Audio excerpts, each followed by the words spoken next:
तो मैं भी गोंदिया वासियों और महाराष्ट्र के वासियों आपसे एक ही बात कहूंगा, जब दिया तब पिया नहीं। यहां आ गए हो ये बड़ी बात नहीं है, यहां बैठकर भी तुम्हारा मन कहां है, क्या कर रहे हो, वो मैं भी देख रहा हूं, तुम भी देख रहे हो और ईश्वर भी देख रहा है, और प्राप्ति भी तदनुरूप ही होगी। कैमरे चला रहे हो, चाहे म्यूजिशियन हो, चाहे माइक चलाने वाले हो, चाहे ये बड़े बड़े पंडाल लगाने वाले हो, चाहे ड्राइविंग करके आए हो, चाहे पुलिस वाले हो, चाहे कोई भी काम भी कर रहे हो, एक अवसर मिला है। पुलिस वाले हो, यहां पर खड़े हो तो ये सोचो कहीं कोई एक्सीडेंट हुआ होता, न हो ज्यादा अच्छा है, वहां भी कहीं कोई बलवा हुआ होता, कहीं कोई गाली गलौज कर रहा होता, कहीं शराब के पास हम खड़े होते शराबियों के ऊपर छापा मारने के लिए। तो प्रभु ने आज मुझे मौका दिया है कि कोई बात नहीं, तुम मेरे ही तो सेवक हो, आज मैं तुम्हें यहां खड़ा कर देता हूं, तुम भी अपने जीवन में हनुमान जी को प्रविष्ट करा लो। ये तो एक अवसर है हनुमान जी की तरह, छलांग तो तुम्हें लगाना है, न लगाओगे तो कुछ भी नहीं मिलेगा।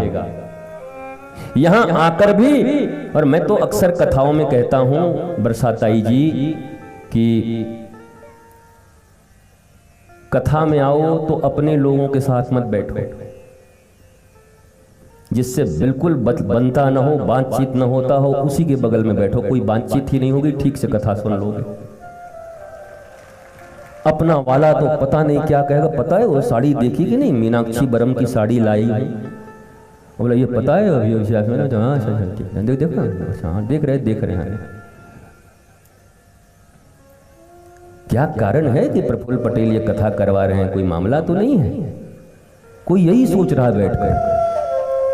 अमृत उनके द्वार पर आया है, आपका जीवन, आपके परिवार का जीवन, सामाजिक जीवन परिवर्तित हो सकती है, समृद्धि तुम्हारे कदम चूम सकती है। इस अवसर का लाभ उठाओ, अन्यत्र कोई विचार मत करो, कोई चिंतन मत करो, सभी चिंतन तुम्हें डिस्ट्रैक्ट करेंगे, ईश्वर से दूर ही करेंगे। तो जब दिया तब पिया नहीं, निकल आए काम धाम, और अब यहां क्या ढूंढे रे बंदे, जब कल के बाद वो पानी पहुंच जाएगी मुल्तान।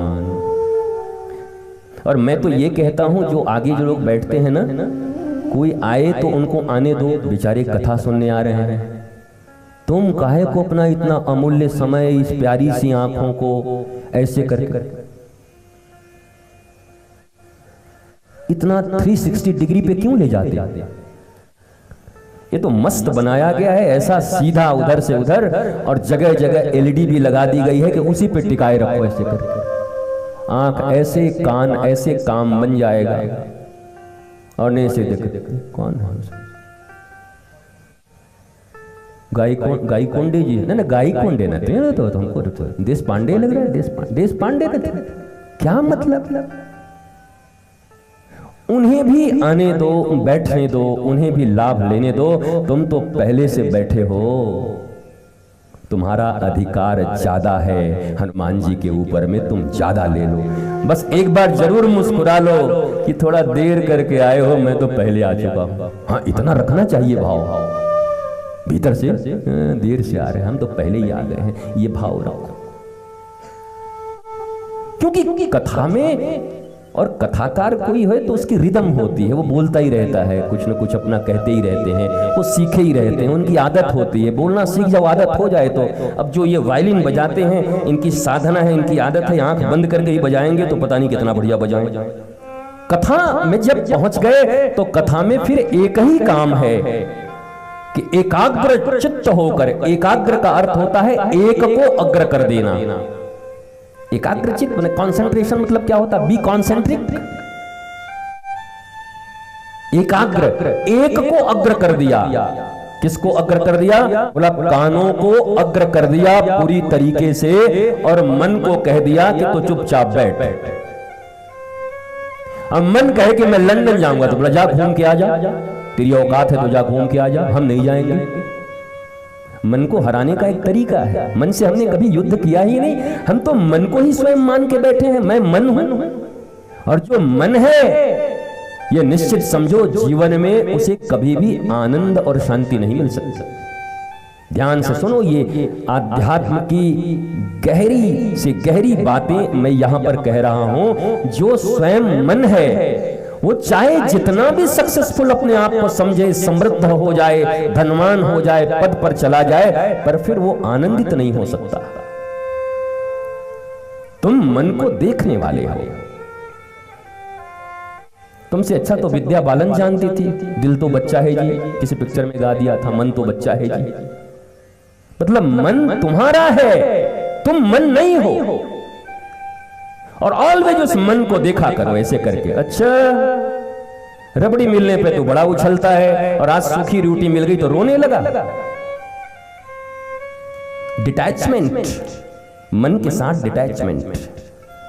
क्योंकि अगर मन बन गए तो सदा रोते रहोगे, क्योंकि तुम्हारे अनुकूल कुछ होने वाला नहीं इस दुनिया में।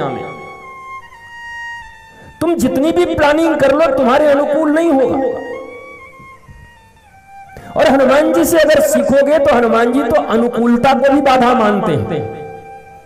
विघ्न सिर्फ प्रतिकूलता नहीं होती, अनुकूल विघ्न और प्रतिकूल विघ्न दोनों होते हैं। हनुमान जी जब चले सीता जी के खोज के लिए, और पहली बार जब उड़े तो उड़ने के बाद पहले उनको विघ्न देने के लिए कौन आया? मैनाक पर्वत। मैनाक पर्वत कौन है? पवन देव का फास्ट फ्रेंड, अंकल कहते हैं वो, चाचा जी, काका। तो हनुमान जी को पहले रोकने के लिए मैनाक, मैनाक अर्थात सोने चांदी से चमकता हुआ आदमी, समृद्ध आदमी, सैया लगा के कहा, अरे रे रे रे बेटे हनुमान, कहां जा रहे हो?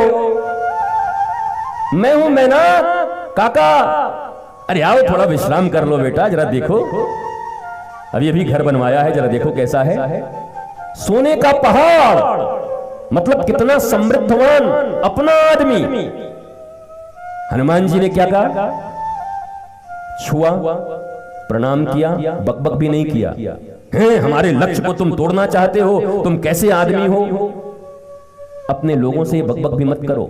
पर ये अनुकूल विघ्न था हनुमान जी के लिए, अनुकूल विघ्न, उसको उन्होंने स्वीकार नहीं किया। बोला नहीं, राम काज कीने बिना मोहि कहां विश्राम।